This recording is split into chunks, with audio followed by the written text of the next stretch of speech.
E diante disso que a gente conversou, além de saber a diferença entre orientação nutricional, aconselhamento nutricional, fatores que vão influenciar esse aconselhamento nutricional, assim como o significado e a influência que a memória alimentar tem sobre o indivíduo, nós temos também que saber qual é o papel do profissional nutricionista, como que ele vai planejar esse aconselhamento nutricional, porque quem planeja é ele.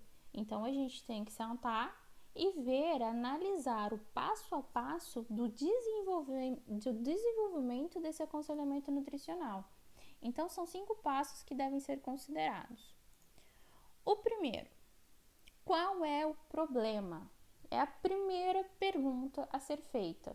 Eu não posso ter uma ação educativa em cima de algo que eu não tenho nenhuma problemática. Eu preciso problematizar. O que está acontecendo? Isso é falta? Eu tenho uma carência disso? Eu tenho um excesso daquilo? Eu tenho uma patologia?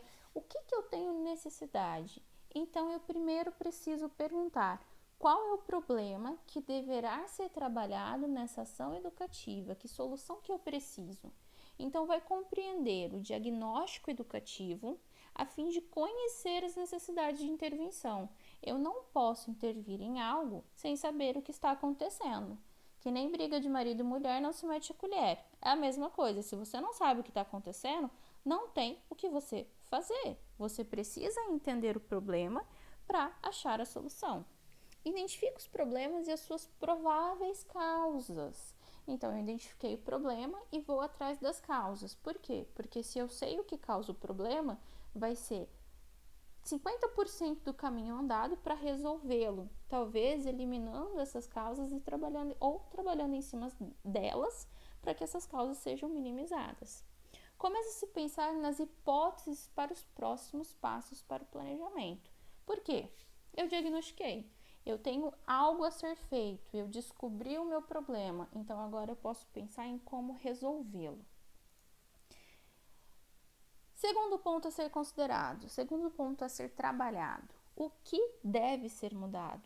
Então, eu já tracei o meu problema, já descobri as necessidades que precisam ser trabalhadas e agora eu vou detalhar os objetivos, ou seja, os motivos pela qual o trabalho está sendo proposto, os motivos que me levaram a desenvolver esse trabalho, o que eu quero mudar. Então, eu vou determinar as mudanças que eu desejo, que eu pretendo alcançar com essa ação educativa.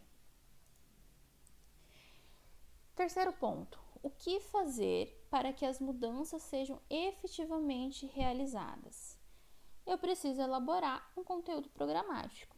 Gente, isso daí é extremamente importante. Por quê? Você precisa ter uma organização. Essa ação educativa tem dia para começar e tem dia para acabar. E você precisa programar o meio. Ou seja, desde o dia em que se inicia até o dia que acaba, você tem que saber que tipo de intervenção, como será a sua atuação diante desse período. Quando você vai intervir? Quando você vai fazer o levantamento desse problema? Tudo isso tem que ser programado. Então, você precisa de um conteúdo programático para você ter a eficácia dessa ação. Conjunto dos temas que devem ser abordados e discutidos para que os objetivos sejam alcançados. Então, vamos supor, eu quero fazer um ciclo de palestras para doenças cardiovasculares. Você vai ter que monitorar, você vai ter que programar esse ciclo de palestras, vai ter que considerar o porquê você está fazendo, qual é a quantidade de palestras, por quanto tempo vai perdurar esse ciclo de palestras, e você vai ter que monitorar. Para quê? Para que você descubra o resultado lá na frente. Então, você vai colocar, olha, uma vez por mês eu vou fazer uma palestra de tal assunto. E lá no final do ano eu quero ver a resposta que eu tive em relação a esse ciclo de palestras. Então, você tem um conteúdo programático para toda a ação educativa, ok? Ação educativa, gente, no planejamento do aconselhamento nutricional, tá bom? Como comunicar para atingir o interlocutor da melhor maneira possível, que é o quarto fator, é o quarto ponto. Então, são estratégias pensando nos materiais e métodos que serão utilizados para que o conteúdo programático possa ser desenvolvido, técnicas de motivação e ensino que serão utilizadas, pessoal e materiais necessários para a execução da ação. Nesse ponto, você já conhece o seu público, você já sabe o problema, as necessidades que deverão ser feitas e as mudanças que se deseja alcançar, assim como já tem o seu conteúdo programático. Beleza. Eu tenho meu conteúdo programático de palestras e eu vou fazer lá na loja do seu Zé da Couve. Eu vou chegar lá na loja do seu Zé da Couve e quero usar a apresentação em PowerPoint em slides porque eu acho muito legal. Mas o seu Zé da Couve não tem o data show, ele não tem computador e ele não tem um lugar que possa passar essa imagem. Vai ser viável o uso de um data show? Não.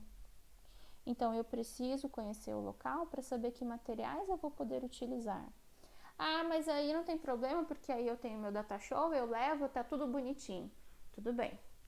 Vamos pensar em outro ponto. Eu quero levar o meu data show para fazer uma mega apresentação para um grupo de idosos que não sabem ler. Vai ser interessante? Será que eles vão ficar ali atentos a todo momento?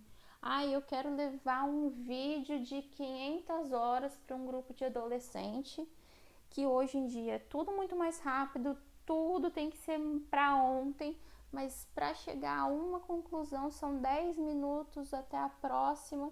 Será que eu seguro meu público?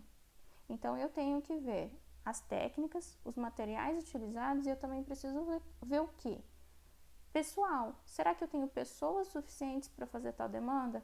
Ah, eu quero fazer uma gincana com eles e aí eu quero fazer setores porque é uma brincadeira sobre a comida saudável e a comida não saudável. Tranquilo. Cada setor eu preciso de um monitor. Eu fiz 10 setores e eu tenho 2 monitores.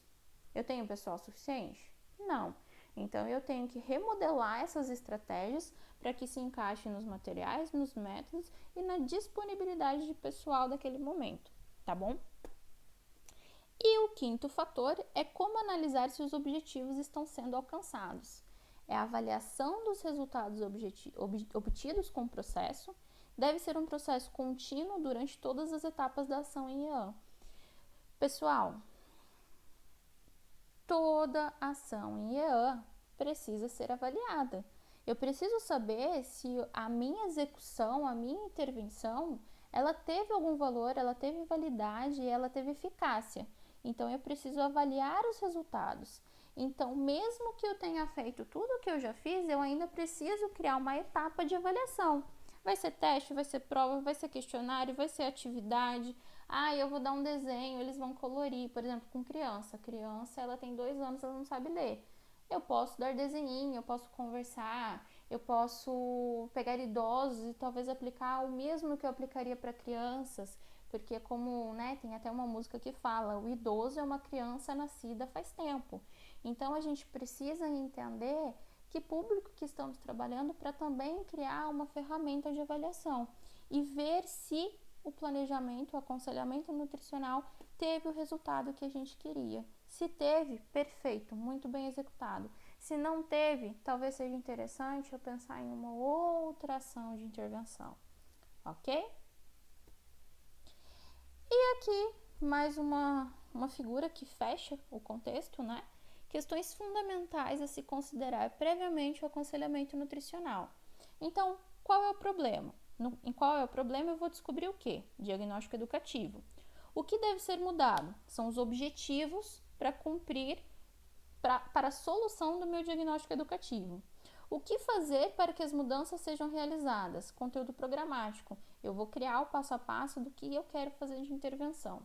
Como comunicar? São as estratégias, materiais, disponibilidade pessoal, a língua utilizada, o espaço, a técnica. E como analisar se os objetivos estão sendo alcançados? Avaliação. Você vai criar uma ferramenta de avaliação, como eu disse, pode ser um teste, pode ser uma brincadeira, pode ser atividades de colorir, pode ser o que for, e você está lá avaliando e vendo a eficácia desse planejamento de aconselhamento nutricional, ok? Perdão, gente. Você planejou. Isso aqui precisa entrar no planejamento. No final, você não estará avaliando o planejamento, você estará avaliando o aconselhamento nutricional, quando você colocar na prática, porque você já planejou. Então, quando ocorrer a avaliação, lá na prática, você avaliou o seu aconselhamento. Ficou claro? Qualquer coisa me avisa, tá bom? E agora, diante de tudo isso, eu tenho passo a passo do meu aconselhamento nutricional, do meu planejamento, já descobri a diferença, mas o que o nutricionista ele precisa desenvolver para cumprir com esse aconselhamento nutricional? E essa pergunta eu deixo para vocês me responderem. Daqui a pouco a gente conversa um pouco na nossa live sobre isso. Quais são as habilidades necessárias que o profissional nutricionista deve desenvolver? E aqui tem uma dica para vocês, podem até pensar sobre elas, para que vocês conversem comigo. Eu preciso de empatia, paciência, sensibilidade, motivação, conhecimento técnico-científico, livre de julgamentos, fala positiva, comunicação não verbal positiva. E o que significa isso? Como que vocês vão aplicar? Como será a aderência dessas competências e habilidades? Eu espero vocês para a gente conversar e continuar a nossa aula daqui a pouquinho, beleza? Também tem uma situação problema na qual vocês vão conversar comigo, que é executar o planejamento de uma ação em EAM para um aconselhamento nutricional de um idoso que não se alimenta de forma adequada. Em relação às habilidades e competência do nutricionista, o que deve ser desenvolvido diante da insegurança do profissional? O profissional ele está inseguro, eu preciso ir lá na frente, mas eu estou inseguro, porque aquele idoso.